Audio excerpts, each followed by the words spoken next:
Welcome to the Everyday Practices Podcast. I'm Reagan Robertson, and my co-host, Dr. Chad Johnson, and I are on a mission to share the stories of everyday dentists who generate extraordinary results using practical, proven methods you can take right into your own dental practice.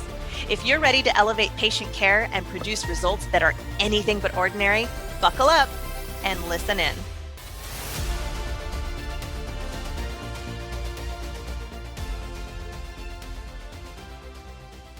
Reagan Robertson here with Everyday Practices. Thank you for joining us for the second part of Dr. Chad Johnson and my conversation about discovering what type of boss you are. Let's get into it. Well, let's get into the data. That's to me is the fun one. I think this is the opposite of me, although learning to harness it has been an incredible superpower. The analyst leader's mindset. Victoria says others describe analysts as a problem solver, someone who sees many options to every situation. I think you're a bit of an analyzer, don't you think? Sure. I I mean, think we all have aptitudes of some degree on all right? four of these categories. Mm-hmm.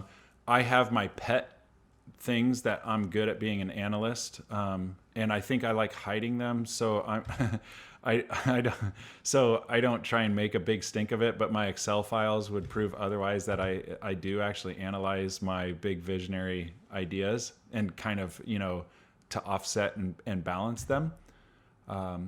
But for example, where I get into, where I am not a pure analyst is the blind side for analysts is that you can have analysis paralysis. So that you can be so bound down by, well, if I choose, to go to a burger place for dinner, then I can't have the cavatelli that I wanted. And if I choose the cavatelli place, then I won't be able to have the milkshake. And so maybe I should just skip dinner, worrying about it the whole evening when it's just like, listen, just pick the burger place and next week get the cavatelli, so there comes a point where I'm just like, let's just make a choice.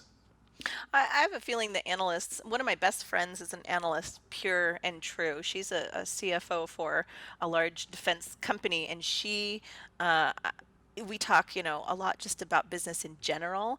And what I find is that she sees the story in numbers really well. And that paints her landscape. So she uses data specifically to make decisions. And where I see the paralysis coming in is actually the blind side that I see to analysts is only relying on the data and tending to forget some of the human element that makes it up. So it goes between improver and analyst, in my opinion. So you can turn switches on and off as an analyst. You can see disruption and innovation sits in that analyst. If we only did this, I've got my beautiful spreadsheet out, and if we only did X amount of more procedures at X amount of time, we will gain this amount. And what we're forgetting is, okay, well, but my team can only handle this capacity. So if I've got to bring this along together. And I think in that story between the data and the human element of business is where the paralysis can end up becoming a little bit, of an infinity loop of frustration or a tug of war, if you will. Sure. This applies to patients who are analysts as well. For Oh, example, yeah. you get done explaining what's like, well, there's 5 different ways that you can fix this problem. And they start going, oh, I had a sales pitch this morning. It's a Friday that we're recording this. And so this morning I had a sales pitch on a Zoom call with a rep that was showing me stuff. And he was saying, this is really comprehensive.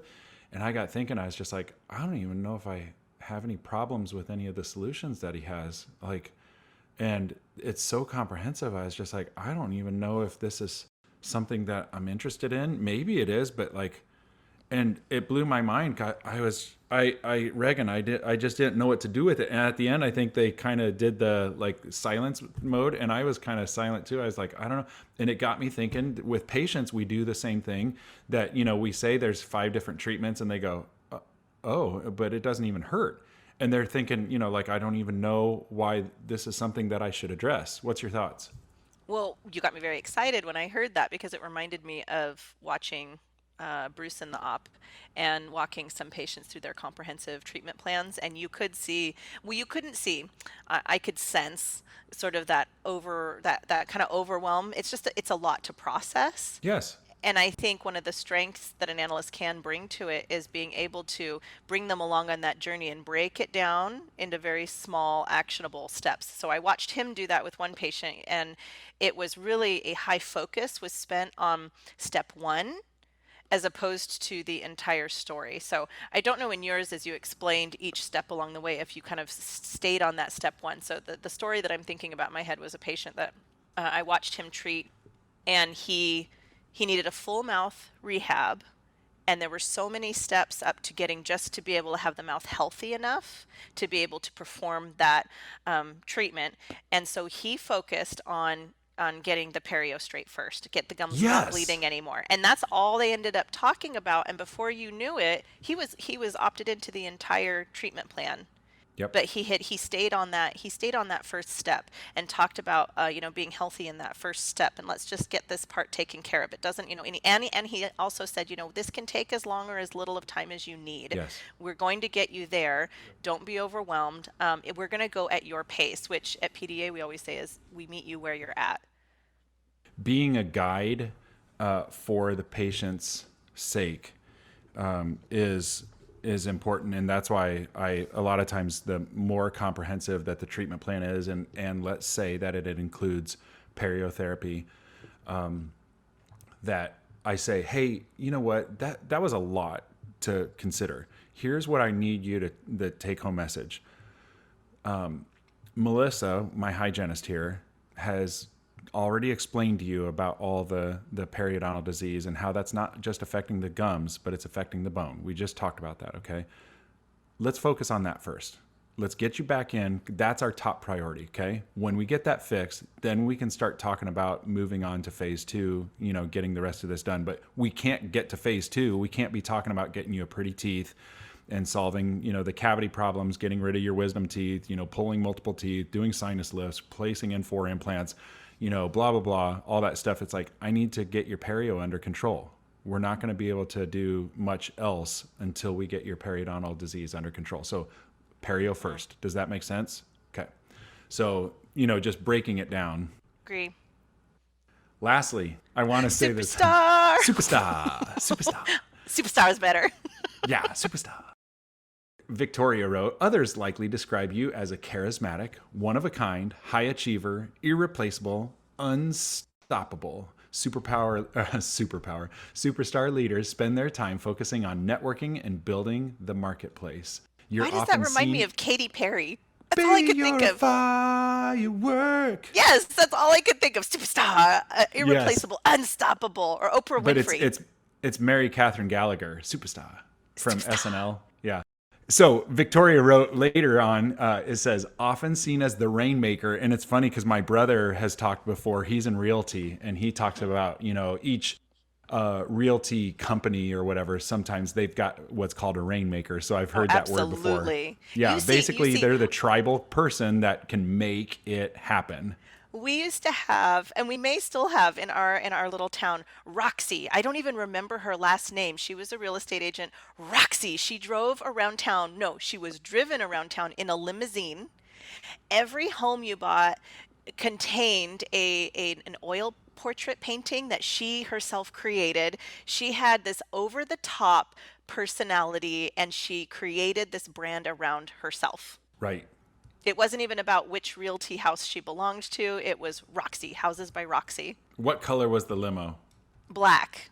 Oh, I was hoping it was pink for some reason, like a, It was black, but she parked it in front of a brightly painted, restored Victorian home. yes. Yes. So that I think when I think of superstar, that's the type of leader that I see. Someone who really dominates the market, and you know them by their name.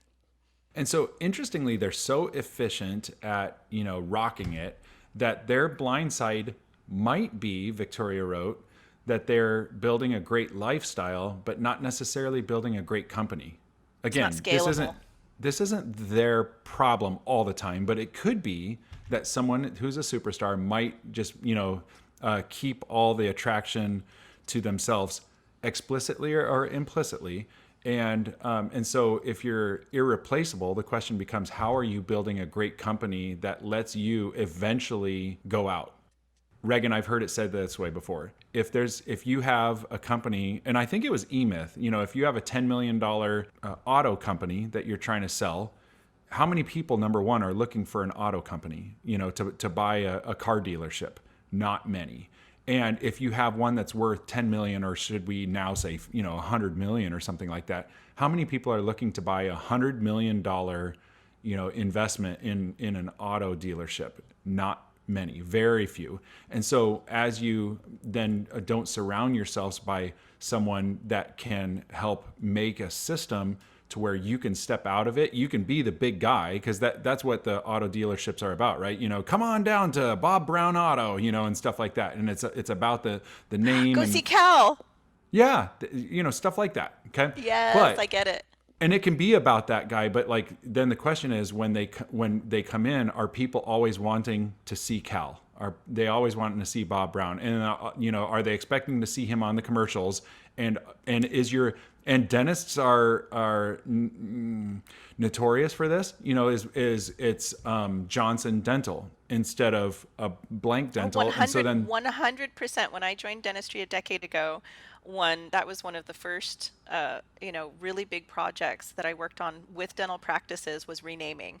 So one yes, of the ways to protect yourself from that having happened, and it doesn't necessarily have to happen, but with superstars in particular, if you want to be scalable and you want to easily transition that image and that power, rename your practice. yes. Rename your practice. So, and there's a whole, naming exercise you can go through so it still captures authentically you, but now it's not tied to Dr. Johnson Dentistry. It's not tied to just the name.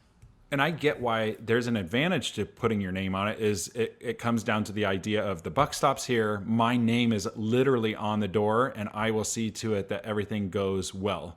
But now you've Yes. assigned that, and so how do you sell that? It does become a little bit Well, more think difficult to about, you go sell it into, when yeah, I go into Dr. Gray. I got go into Dr. Gray's office, but I'm being seen by Dr. Kelly. So as a yes, new patient, already I'm a little confused as to that's why right. I'm seeing Dr. Kelly, and I feel like I'm seeing second fiddle, second That's right. string. I'd rather Yep. see Dr. Gray because that Dr. Gray's off name is on the building.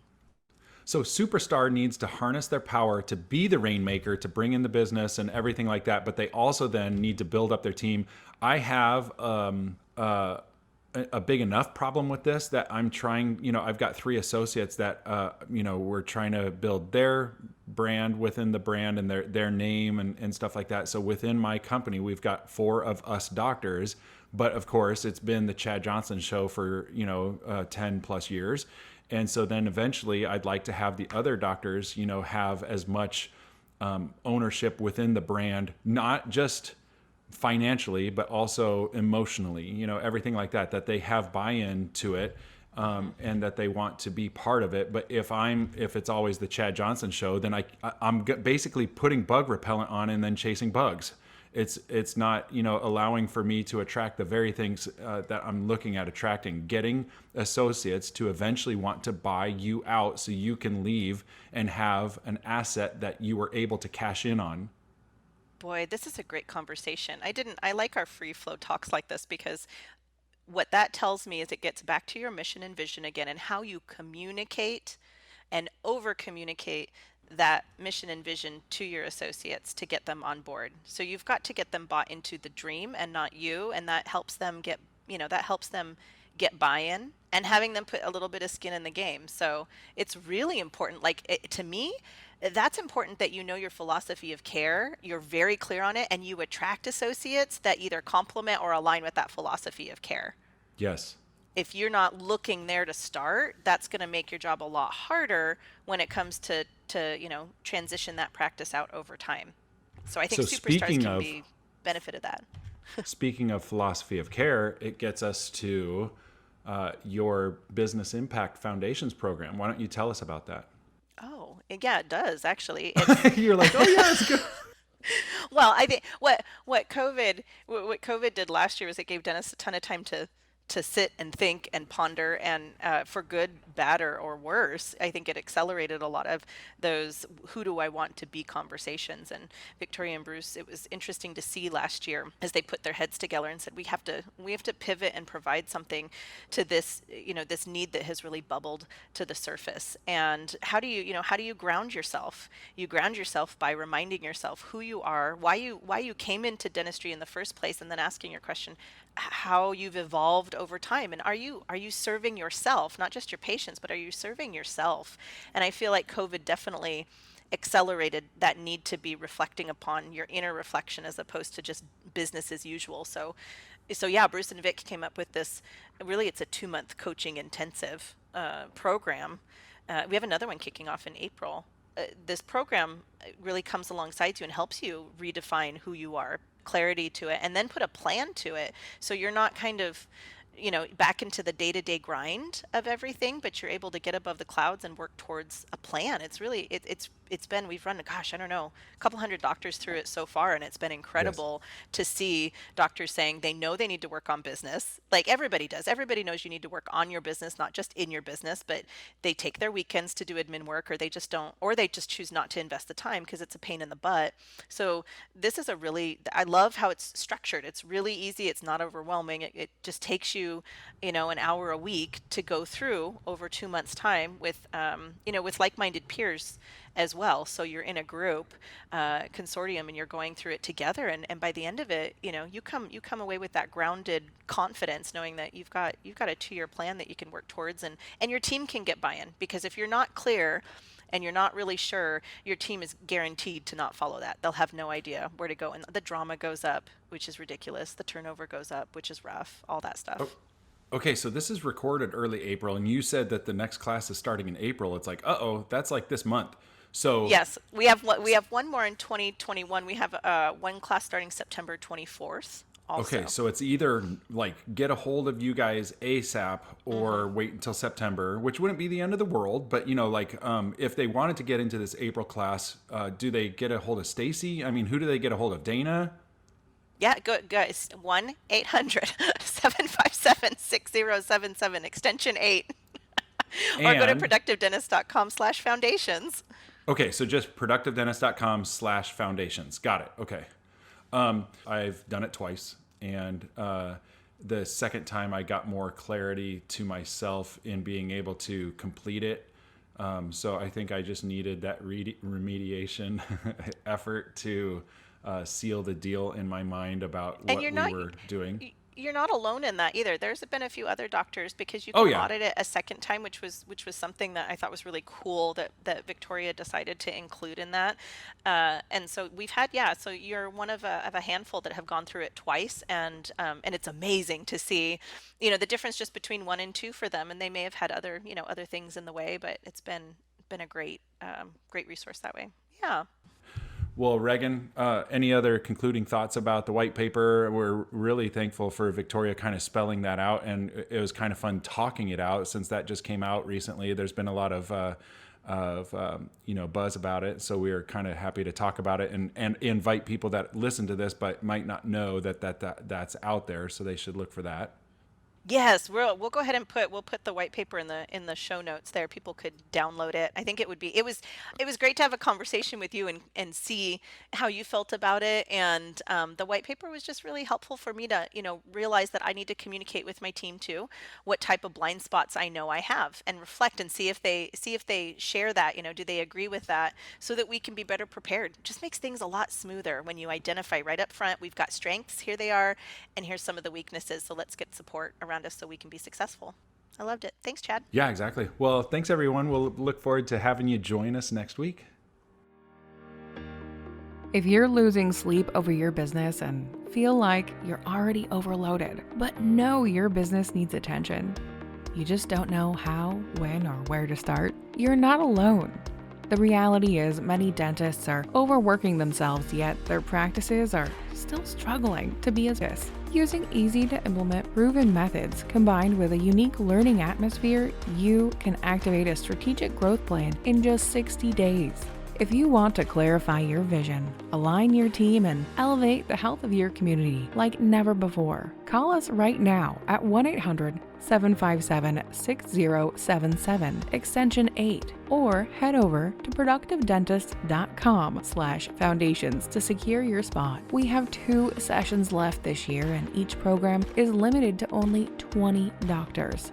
Just for our listeners, use the code 2021IMPACT, that's 2021 IMPACT, all one word, for $700 off your tuition.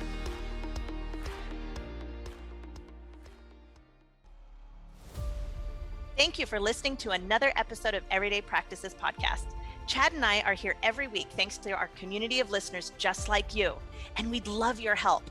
It would mean the world if you can help spread the word by sharing this episode with a fellow dentist and leave us a review on iTunes or Spotify. Do you have an extraordinary story you'd like to share or feedback on how we can make this podcast even more awesome?